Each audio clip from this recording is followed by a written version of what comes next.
So it's John and Nancy Hutchison. Hello. Hello there. How you doing? And we're going to be going over this particular video and telling you things that are happening there. And we'll see how it runs here. Let's go. Okay, doke. What is this, John?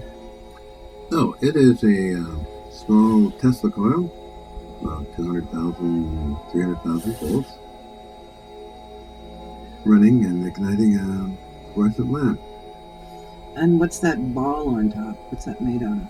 And that would be a copper bulb. What's the diameter of it? Oh, I would say about 6 inches. Okay, now we're going into another piece here. This is part of the main big lab. That's right, yeah. You have a fluorescent bulb. And what are you doing with that bulb?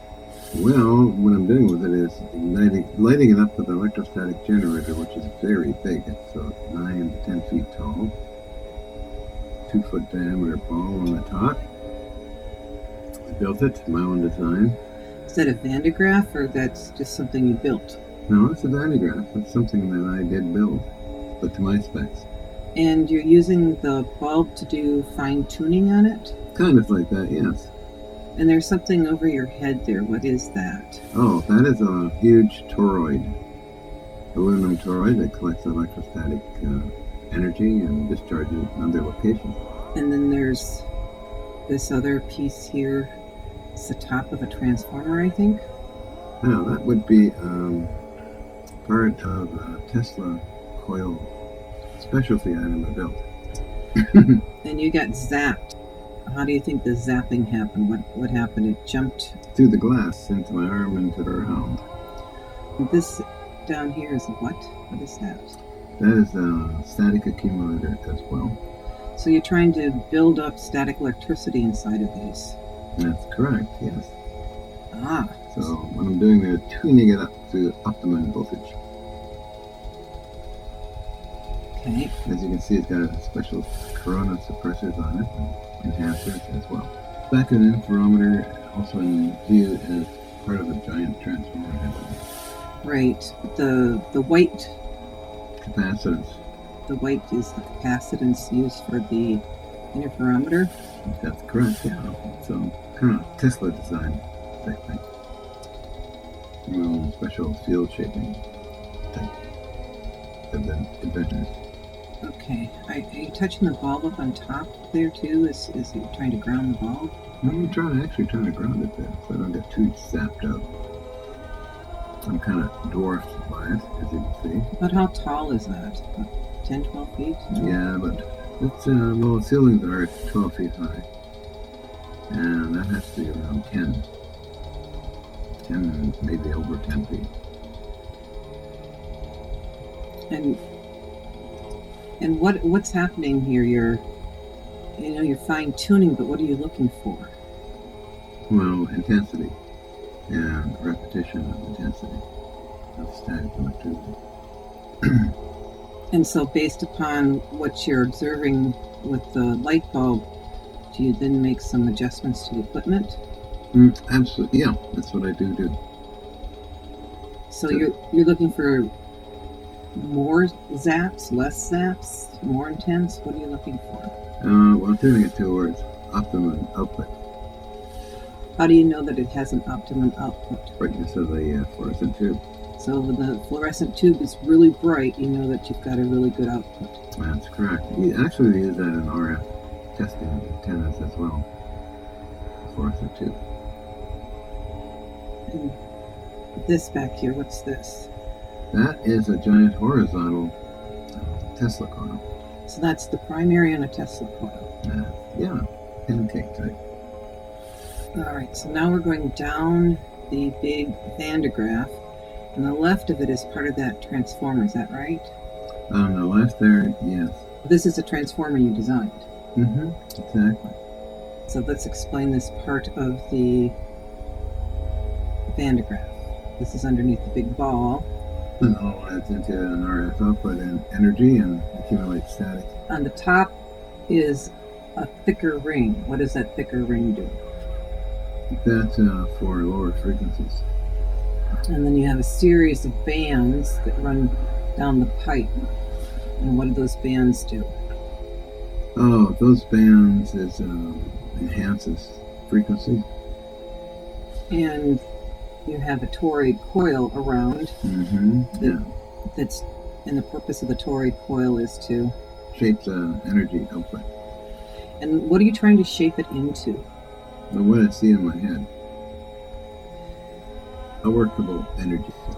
A workable energy field, something that has form to it. Yeah. And it's like a three-dimensional kind of yes, three-dimensional kind of electromagnetic waves. This right here?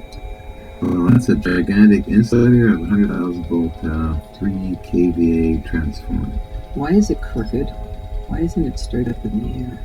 Because they do that so substations can send out the lines properly, and the bottom part away from the casing.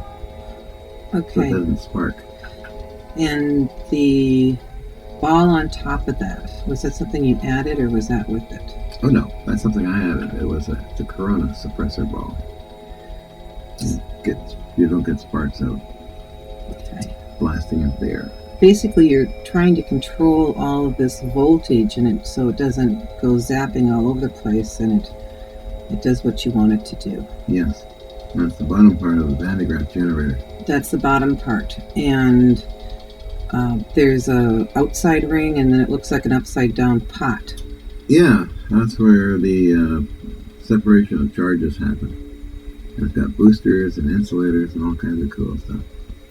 So you separate the charges and you pick out which one you want to use? No, then you just separate them into negative or positive electrostatic units.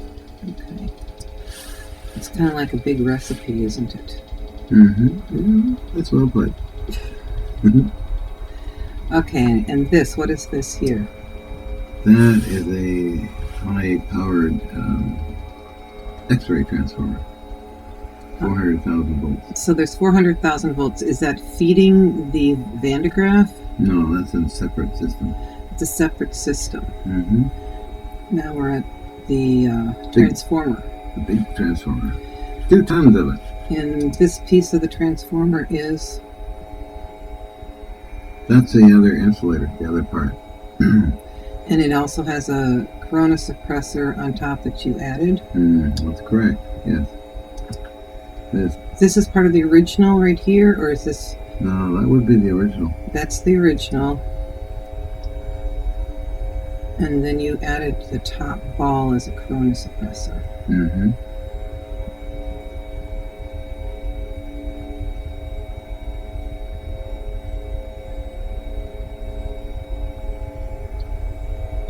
So now we're going in on some other pieces that are in the back there, and there'll be more on that. But what are these guys here? Oh, well, one is the original spiral spark gap.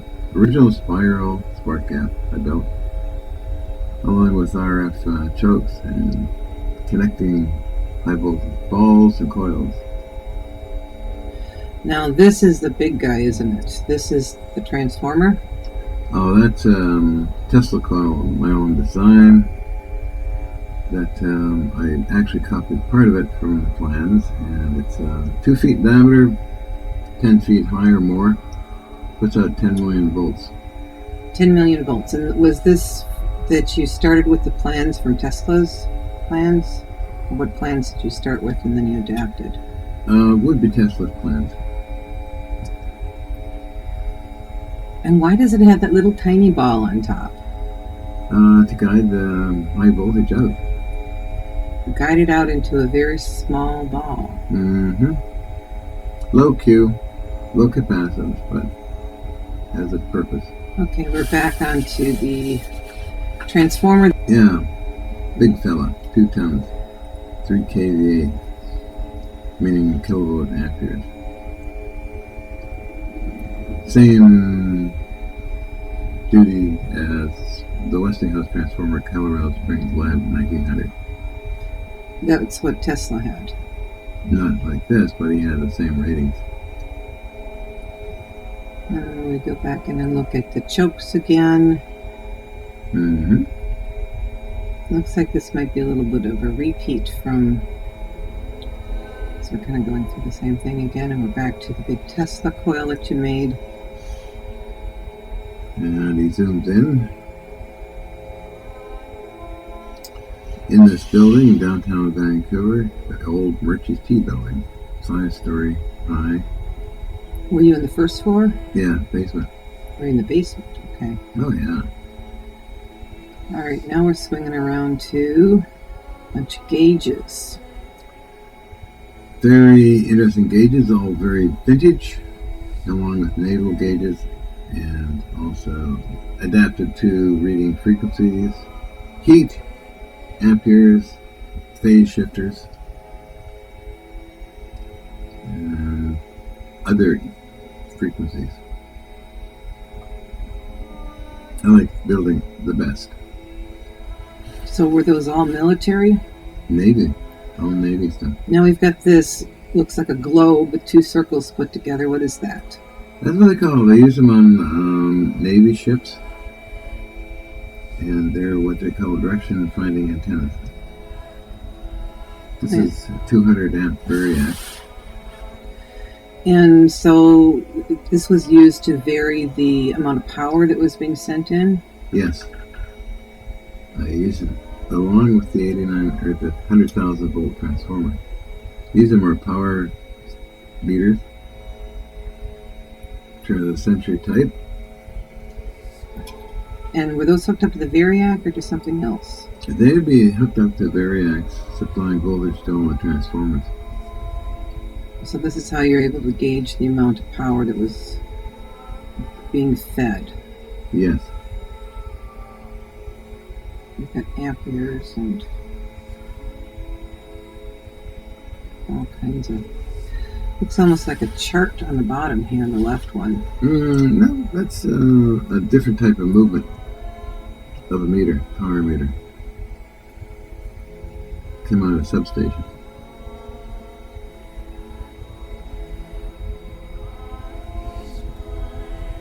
So we've got an overview here of the gauges, lots of gauges. I'm going to swing around here and look at this piece that has a couple of orange dials on it. What is this, John? Okay, those are the matching direction finding radio receivers to those two antennas, loop antennas. This is a stack of variacs where I can control the voltage to transformers. Pilot light. And it gives the direction of the radio waves. So you were able with the radar to pick up where the waves were actually happening? Not really radar, but VLF, very low frequency. So we've got more gauges. More gauges. Some are temperature gauges measuring the temperature of the transformer oil. Guess that wouldn't be good if it got too hot. No, or too low of oil. It will explode. Well, now we're panning around here to a bunch of metal boxes with dials on them. Explain what those are, John. Well, most of those are RF generators, test equipment, radio receivers. Vacuum tube. Vacuum tubes, an old sonograph on the table there, along with that big box there is a gyro test set. Military. Everything has to be military. Radio analysis machines. Will measure in... Is that what this is right here? Yep. Vintage, very old vintage tuning coil system. Right there. Tracking radar systems, an antique vintage receiving horn. It's a receiving horn. Is it functioning, doing anything there, or just look good? No, I had everything working well. Very well. Radar, little radar. A Raquel, radio receiver, radio receivers, test gear, RF generators, field strength meters, a radio coming in on an antique radio. So you'd have some headsets and you'd put them on your ears and you'd listen to the static. Yeah. Tells me a lot of stuff. It adds to my visualization process. That's a reader, telegraph reader. That's military radio set. And it's a battery of the same military radio sets. Battery in the sense of many of them. Many of them, okay. Yeah. Extremely well made. U.S. military.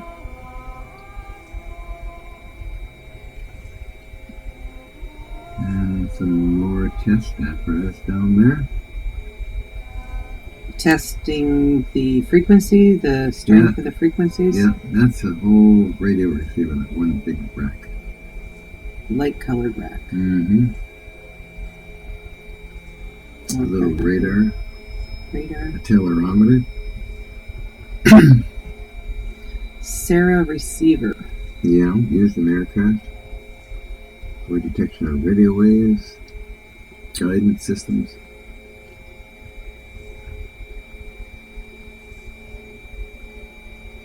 Vintage tuning system. The black box and back up to the accelerometer. Used in communications and distance locating things. So you're able to kind of figure out the distance that these waves were to try to figure out a target area? Yeah. Got a little dish antenna on the side of it. This one does. Made in South Africa. Okay, now we have another view from a different side of the room that has all this test equipment. Yes. Lots of test gear. And I see we're zooming in on a radar set. And an echo box. More radar, oscilloscope, special kind, Navy. RF generator, receivers. I think that is a radio test gear. Back to the gauges. Control panel, that was one of the main control panels. With an AR-88 in dead center for listening with. These are out of a substation, these meters.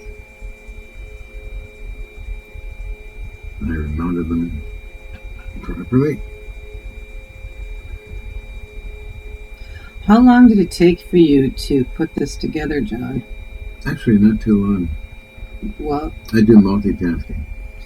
how long is not too long? A month or two. A month or two? Mm-hmm.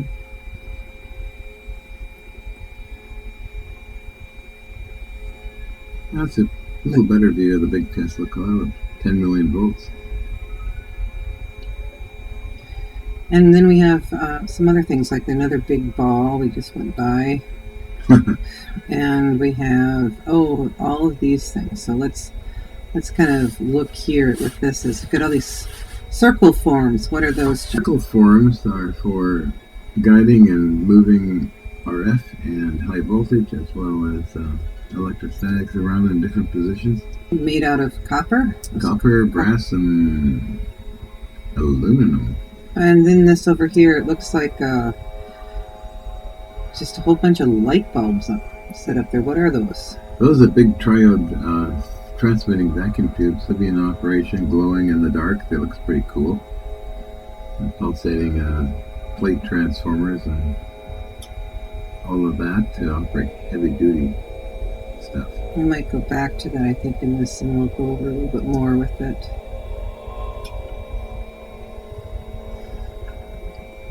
And also you see a string of insulators. In the middle? Yeah, glass ones. Here we go. So those are the triodes there? Big triodes. This here is a... insulators. Yeah, a string of insulators. And what was it insulating against? What was going on? Oh, you want to insulate very well when you're running 400,000 volts to something. It's a special German loop antenna. Great. And then we have what's on the bottom shelf. What's that on the bottom shelf? Those, I had many of them, more than that. You've seen that thing, about 20 of them I had. There are giant capacitors, low inductance type, 25,000 volts DC voltage. So you, plasma capacitors. So you load them up with energy. Load them up with direct current, high voltage, and discharge them. And what would they be discharged through? What were you? Big spark gap. It sounded like a cannon going off. 2 posts from a 400,000 volts X-ray transformer there, the green thing, dropping down to another transformer and a giant capacitor that was probably about a ton.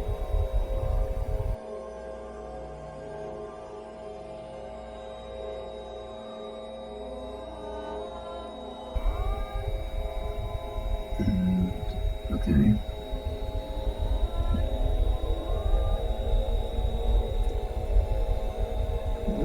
What is that upside down? That's sitting on the gigantic capacitor. Okay. Those are the posts from the transformers. Yeah. Big inductors hanging from the ceiling. G3 capacitors stacked together. The German loop antenna.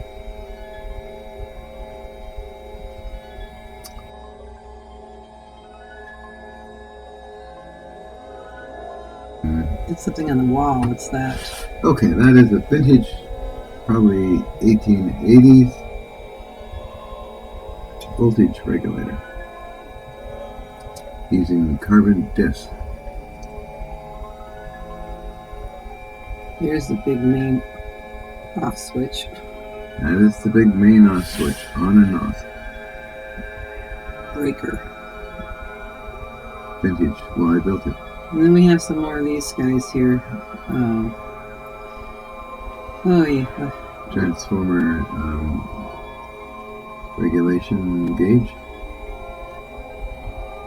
Now we're looking at a different angle. Different angle. The static collector was up on the top right. We come down here, and this is a turn-of-the-century giant reed engine lathe that I got for a couple $100 and restored the entire thing. Flat belt type. That's a lot of fun to use.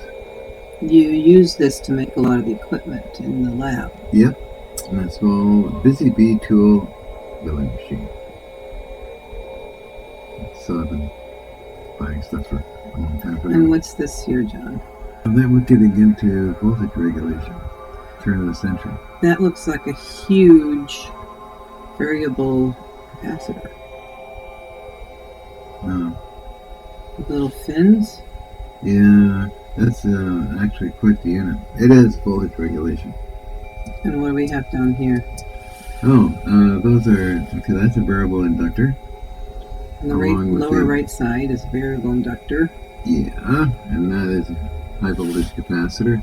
On the left side? Mm-hmm. Okay. Now this is kind of, what's this? This is kind of a different kind of a coil thing going up here. What's that? Oh, yeah, that'd be induction coils. Both of these? Nope. That is. The other is an RF coil. Oh my, what do we have here? Well, you could say that is a gigantic RF projection system. One of the big ray guns. Huge, yeah. It was pretty massive. And if you look, it has a toroid on it. Yep. And what's behind here on the right side? And they're all big coils. So you connect the RF, high voltage, electrostatic into that and tune it all up, and it'll do all kinds of crazy things, which I've seen. Goes to a point with a little ball at the end. Yep. And it was pretty reliable.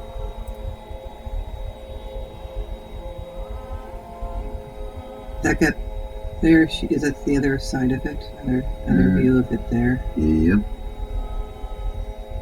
And we go out of focus. Maybe let's see the end of this thing. So you're creating a huge amount of RF, and then it all comes out at the very tip there. At the very tip of this film. So there's several torids. Yeah. And capacitance at the back of it. Well, that must be the back side of what we saw earlier in the film, that white. Could be. We made another one, it's a lighter one, like that. Why the white disc? What were the discs doing on the back side? Electrostatic capacitors. Kind of like Teflon. They were Teflon. So what do we have these things that look like upside down pans, bowls all over things? What's the upside down bowl for? Oh, corona suppression and transmission. That is a gigantic, yeah, that's what that is. That's an RF choke. Coil. Again. Capacitors. Going back in on that group again. In the back, you said those are chokes? Roller inductors, chokes. Tesla coil prototypes. All vintage high voltage type design and engineering. So, yeah, it's kind of cool. Oh, we're coming around the side of a big ball, and oh my goodness, it looks like a cannon.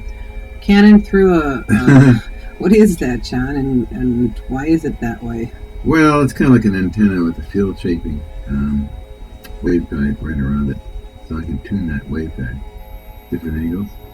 And then here we have on the right side is the horizontal Tesla coil. Yeah, that was around 5 million volts. It's still not hooked up. I have a direct wire off of that terminal. It's going somewhere. So this was videotaped before you had everything hooked up. Yeah, it was getting hooked up. There's a black and white video with it all hooked up. The only other video is Canadian Broadcasting Corp. Which we need to find that video. Mm-hmm. What are we going in on here? What are these things? Little balls. These little balls lined up. Yeah. That actually is a gigantic variable spark gap that is operated with a huge transformer. Was that from Tesla's plans or yours? Actually, my plans. They're magnetic balls as well. Well, I'm getting another close shot here on a interferometer. And pulling back on the ball. I believe that was from the transformer, maybe? Oh, what are these black boxes here? They're vintage 1920s, what they call variometers for tuning RF. In this is an RF choke. This is an RF choke here. That now, I believe, is in Germany.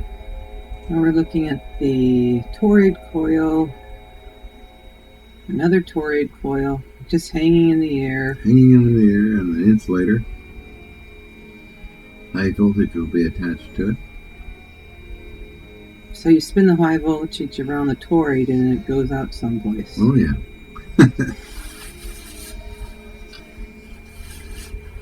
Okay, getting into spark gaps there. Sitting on a table. This looks like another transformer on the right side. No, it's the same big fella. That's okay. And then these are those glass balls again that you said were the. Here they are. Sitting around a gigantic tunable spark gap. And what would the balls do? Well, they'd let you control the output of high voltage by tuning it, separating it. Getting it close. There's that transformer. A freebie. All 2 tons of it. Wow. Delivered. Wow. All right, so there's 400,000 volts vintage transformer with 2 probes coming out, round balls. Featured on several news stories. Tesla coil thing I built. This is a Tesla coil thing you built special right here. Okay. Looks like a static accumulator again. Yeah. Just then there's 400,000 volts. The other side of that. Antique transformer. And then that looks like a lamp there, John.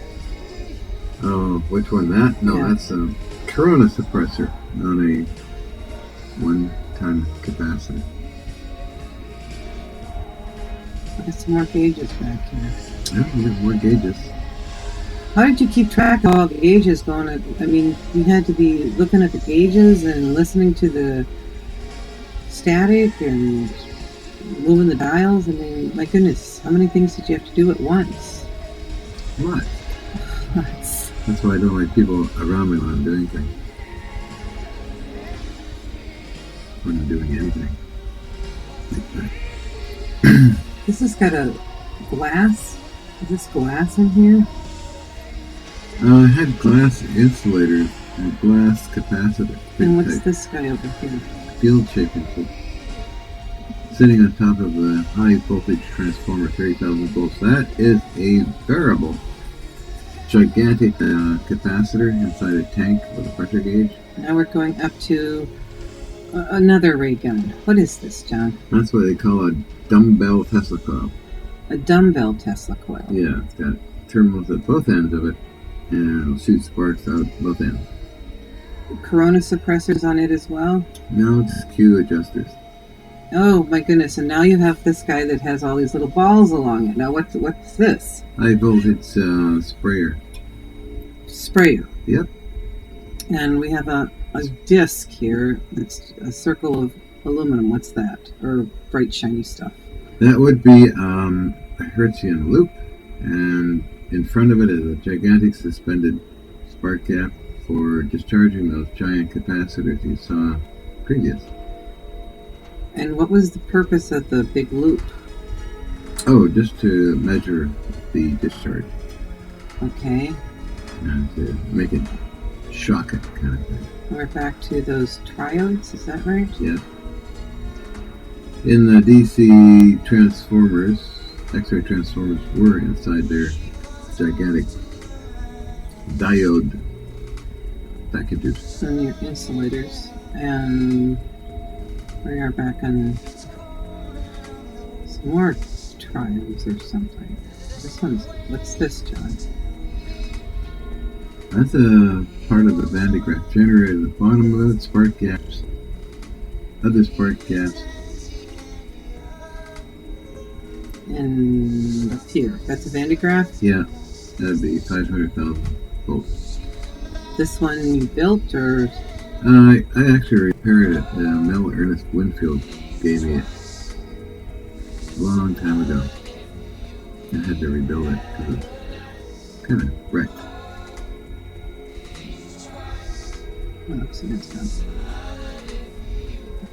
Little motor to drive the belt. Oh wow, that's big variable capacitor.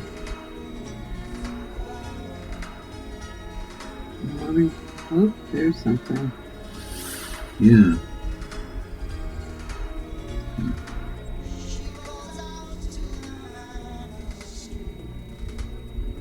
Oh, what's this, John? It's got a strange... Look, that's followed me in various labs. That's a field shaper. That's what Hathaway talked about. Why is there like a spring there coming off of this over here? Just high voltage line. Spring shape.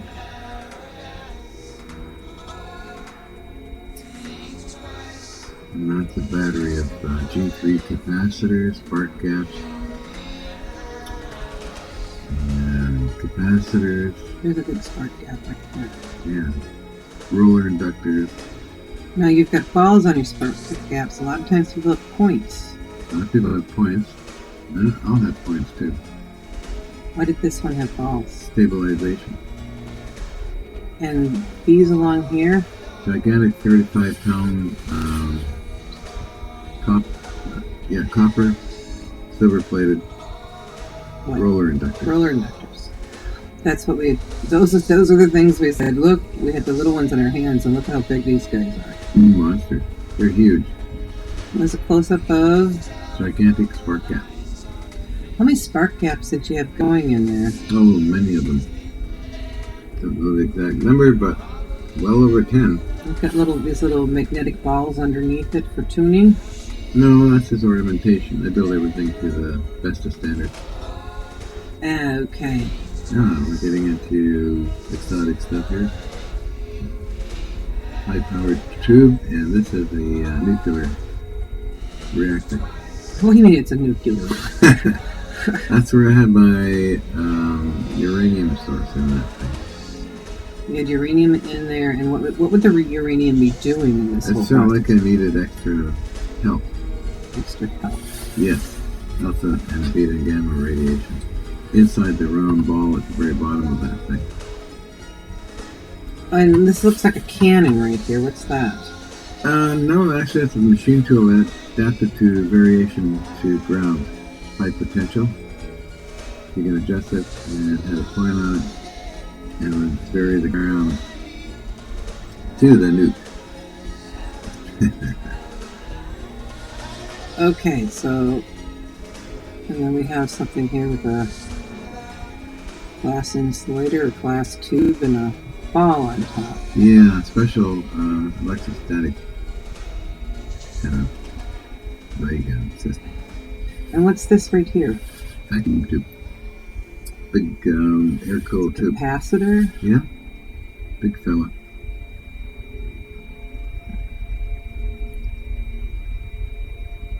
Another view of the same area, I think. Yeah. Well, what's this on the right? This is our nuke, but what's the one on the right side? Well, that was one of the first ones I built, coils, Tesla coils. It's got all kinds of different field shapers on it. Let's see, we're getting into back to the nuke.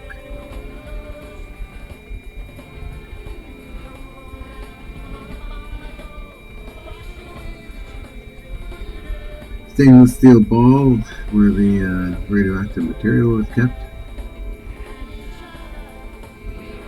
Okay, so now we have over here your very large Tesla coil on the right side, and I've got something with a ball that has some. What is that? It's a high voltage output, I think, for a transformer. So it's on an angle. And so there are two tubes that are flanking that. Why? They're Oh, hanging from the field. ceiling? Yeah, field shaping and guidance of all this stuff. Kind of like infrared and all that cool stuff.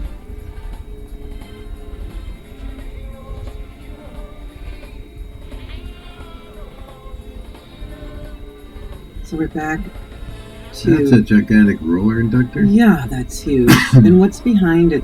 That's the gigantic roller inductor. Go ahead. Capacitor. Kind of like the one used in Colorado Springs by Tesla a long time ago. What's that behind it there? What's Oh, those are transformers used for measurement of high voltage.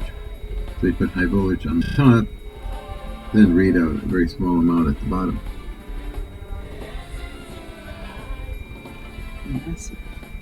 Oh yeah.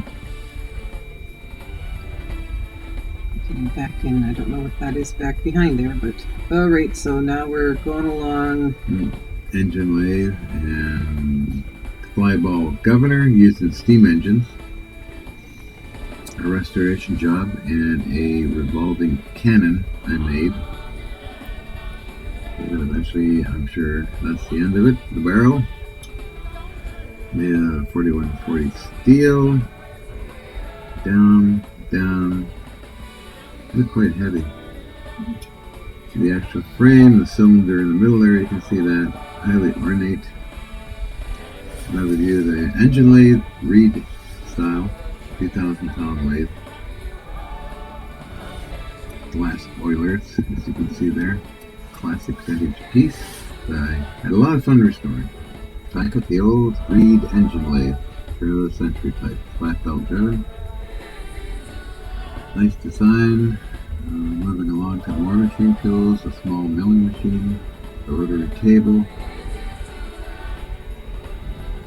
Bought from Busy Bee Machine Tools a long time ago. Those two round handles on the wall are off of a 90mm anti-aircraft cannon I purchased from Amick Salvage for $200 only. It did take about a third or more of it apart, moved it to another location. Vault door I restored and built. Who is J. Hyatt? J.H. Vault Door. Oh, John Burnaby. Hutchison Vault Door. Burnaby. Were you in Burnaby then? Yeah, this door followed me around all over the place. I modified it to have two sets of dials on it. You're really good at cracking those vault doors too. Oh yeah, I like making them too. That was a cool restoration job. I made a vault inside this building in the basement. And there you are. That's either me or somebody else opening it. That's you. So we have on the ground there a tiny cannon that was maybe 200 pounds, one I built from scratch. There you are again. Yeah, that's another take.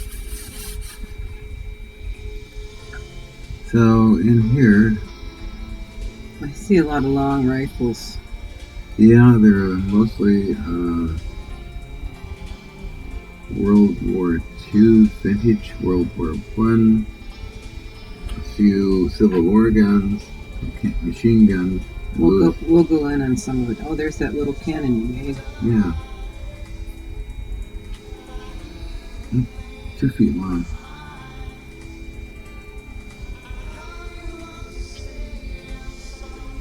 Pistols on the shelves. Yeah, all these antique pistols.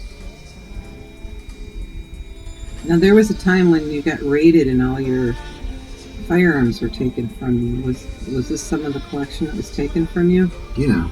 But you got those back. Oh, and now we're back to...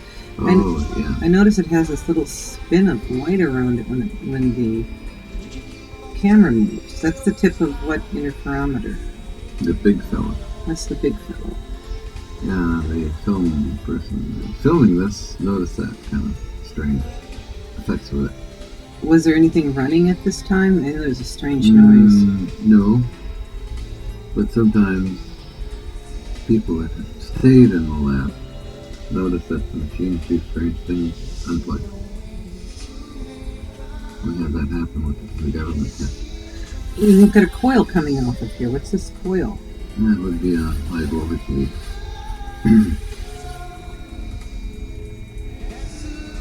How did you figure out how to make these things, John? Instinct.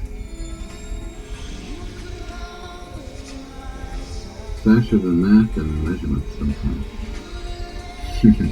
Now, this is our big spark gap again. Yeah. Looks like some kind of a vise that was modified.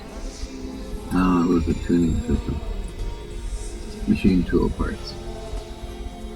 It was pretty heavy, that thing. And that's a handle for moving it back and forth. And we've got a static accumulator back there. Is that what that is? Yeah. Zooming in on it. A big static accumulator toroid, and I think it goes under it and films it. Yeah, what's underneath down there? That's some ball in there too. Yeah, small ball. Corona suppressor. Insulators. Insulators. Don't want to get shocked, do you? No. Do that with the fluorescent light bulb enough. So now you're in the back here. Mm-hmm. And 400,000 volt transformer. Yep. Vintage. Vintage, what year do you think that was? Oh, 1920. A lot of vintage stuff. Even stuff that Tesla used, made by another company. These are the roller inductors. The big roller inductors again. Spark gaps. Spark gaps with insulators. Yeah. Properly done. Mounted on bakelite. Black plate bakelite. Non-conductive. Very much. Good to the 18th century standard. 1800s. 1800s, yes. 1800 standards. A nice, juicy capacitor. Gigantic 35-pound, 40-pound roller inductors. I noticed how a lot of these pieces of equipment have little, they're connected with pipes or coils or... Yeah. So they all kind of work together. Yeah, that's the way they used to do it. With pipes and straight lines and high voltage connection. This looks like a transmitter tube inside of there. That is a transmitter tube. Like they use those in the RF radios. Yeah, FM stations. And we're back at the atomic reactor. Yeah, well, Nuke source. for a different energy field, was that? Yeah. For the purpose of it. With support from Dr. Wilson at DREP, who was quite intrigued by that. He said the fields picked up the radioactive material and put it somewhere else. So the fields that you're generating actually basically sucked up the radiation. Yeah, that would be on actually recorded, hidden in the Canadian government archives somewhere. To this day.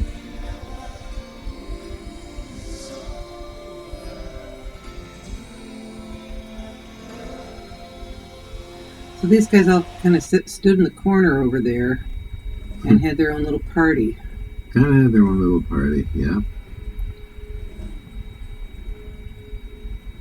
And what's this? This was again, what's this, John? Gigantic variable capacitor inside of a tank. They put helium in it or nitrogen or whatever. And we were there before. This one is the double-sided Tesla coil. Yeah, dumbbell Tesla coil used in the U.S. government tests with very dramatic results that George Hathaway was able to take pictures of it. Is this a piece that you designed, or was this out of Tesla's lab? Well, this is my own design. There's other ones around like this, but this is my own design type. How do you think yours differs from the ones that are already around? Not so sparky. Sparks interfere with everything. I want to keep the sparks out of everything. That's what Bearden talked about. Yeah. And what we have here is 500,000 volt standard graph generator. Is this the one that you repaired? Yeah. Okay. So we're going over some of these things again, but first time is kind of overwhelming. Sort of. These big variable capacitors down there. It's like a roller inductor too. Yeah. Special high voltage tubes, triodes. Now, where did those tubes come from? Oh, I got them from the scrapyard. Where did they originally come from? Oh, a radio broadcast station. Okay. 1940s or 30s. I had a lot of help in those days. Now, this is an interesting ball in the middle of 3 pieces of black pipe. Well, let's take a look at this one here. Oh, I know it. Yeah, okay. Ah, yeah. That is a spark gap. Right, we talked about the spark gap that's on the top, but it's this whole unit's the spark gap. This is kind of an interference system. 3, it's black pipe, actually. Plastic pipe. And what's the ball in the middle? An interrupter of static. Okay. Whoa, that's a tall one. What? Yeah. And a big coil above that too. And another coil here. Big RF choke coil. Phase shifting all the time. Suspended by non-conducting cable. Oh, another design of mine there too. Insulators between. Gigantic copper coil with insulators between.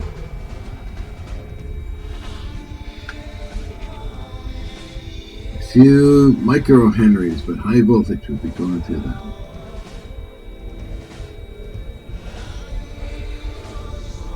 What's this on the right side? It's just like a stack of insulators? No, this is a stack of G3 mica capacitor. Why is it hanging off the ceiling? Well, good place to put it. Dealing with 400,000 volts, you know. You didn't want to ground it. No, I didn't want it near anything. It was basically accumulating massive amounts of energy. Yes, sending it off at interesting frequency. These I rescued from a scrapyard. Now they're quite valuable.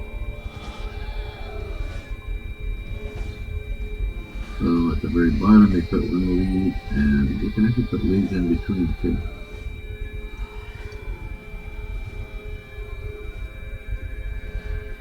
Goes way up there. Was there a particular unit that it would feed? Yeah, it was 400,000 volts vintage. It would feed into what? The transformer. Now we're just kind of zipping around looking for something. Yeah. Oh, I think he's going to find something here. Ooh, not yet. Not yet. Keep trying though. Oh. Yeah, we're zooming around. Well, this is kind of like how you do films, John. Oh, Don is testing out his newly bought video cam system. Apparently. Oh, and what's this? And what's that? Yeah. It's kind of overwhelmed here, isn't it? Yep. Don was into laser research. I think he's looking for some colors and stuff. Colors in the film, huh? Okay, maybe we can get in on this. Oh, okay.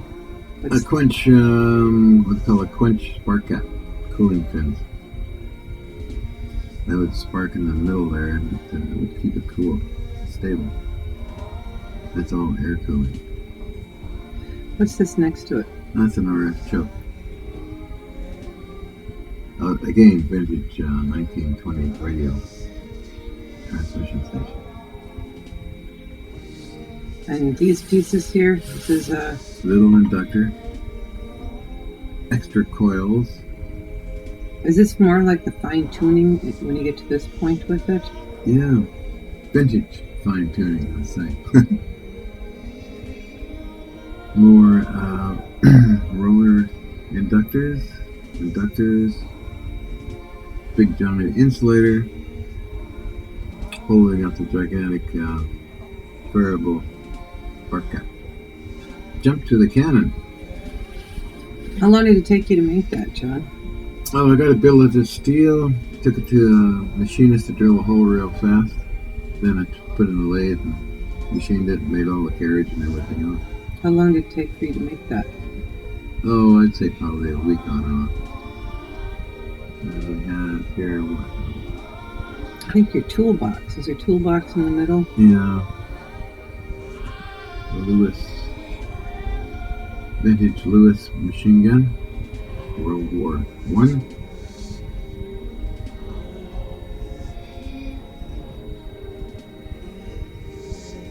Quite the collector's item now, that is for sure.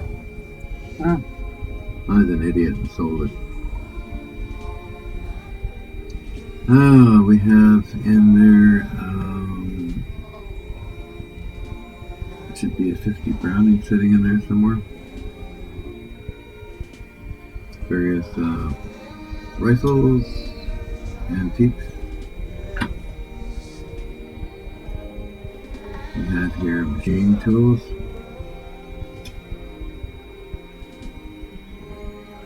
It's like a breech block. I kept all the small stuff in the vault.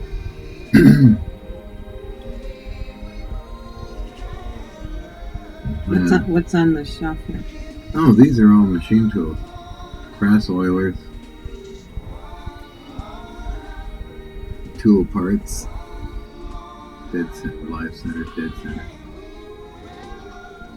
There's a nice little bull nose there, live center. When did you start doing machining? How old were you? Oh, I was 5 years old when my dad took me to a machinist. When I drew out plans for a cannon. Then I was forever fascinated by this stuff.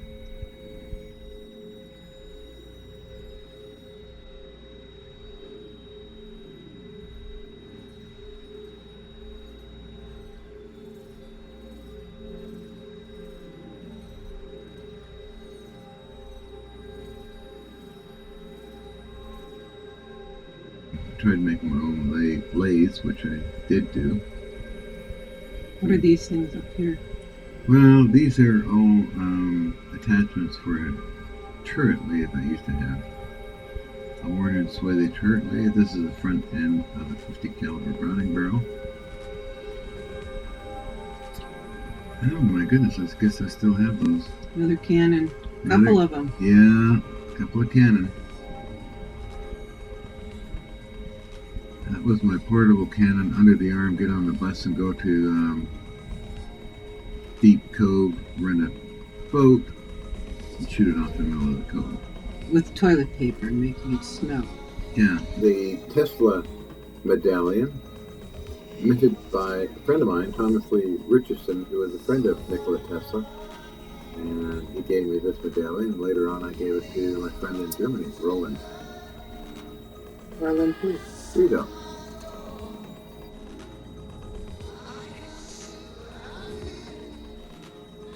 Again, this is a vault I made myself to house some treasures of mine. And what was on the side of the medallion? It was a 30 what?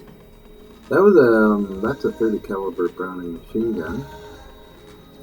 And now we're looking at a Lewis machine gun, World War I. Some 50 caliber Browning ammo. Some vintage ends of vintage rifles. And we're moving along here. Where did you get all this, John? I always get stuff. I'm the best bronzer in the world. Friends, collectors. These pistols. Pistols and flare guns. Those are some unique flare guns. German made. World War II. English made. A Belgian revolver in the foreground. Background. Part of a shotgun. So. Bayonet? Yeah, bayonet. Back end of the Italian flare gun, World War II. Along with some other pieces, Belgian handgun. And we're moving up slowly somewhere here to the back end of another Belgian. And also a sighting mechanism for artillery. What are these, John? And this is bolt action parts and pieces. So you would be doing repair on these as well? Yeah, to repair them, restore them properly. What are we seeing here? Oh, this is getting into some pieces and parts of machine tools. That's a Lewis machine gun. Yeah. Close up of it.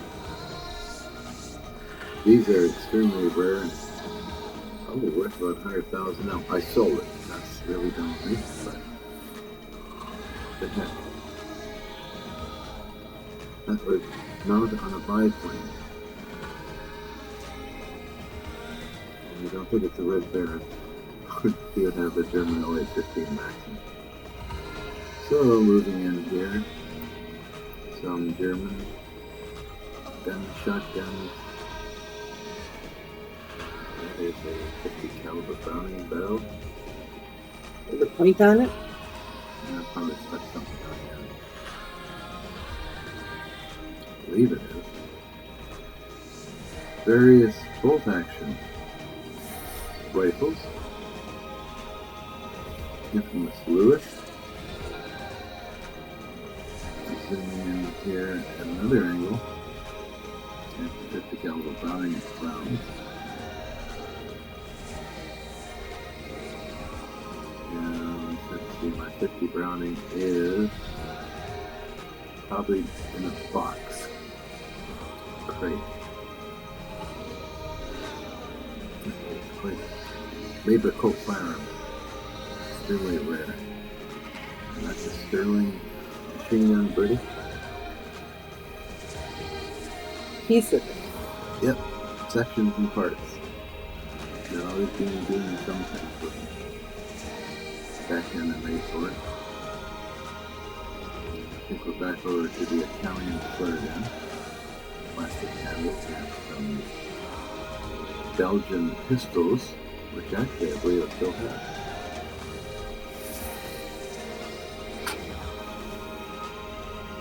So,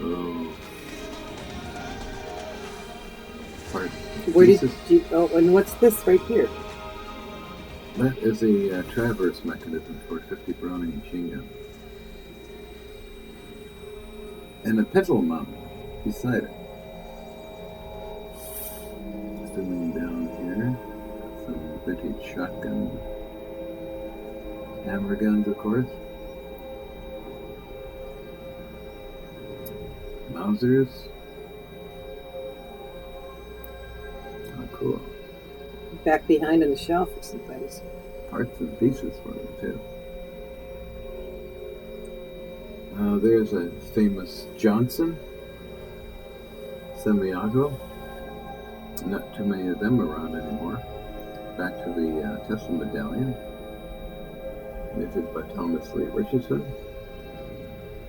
That later on I gave to...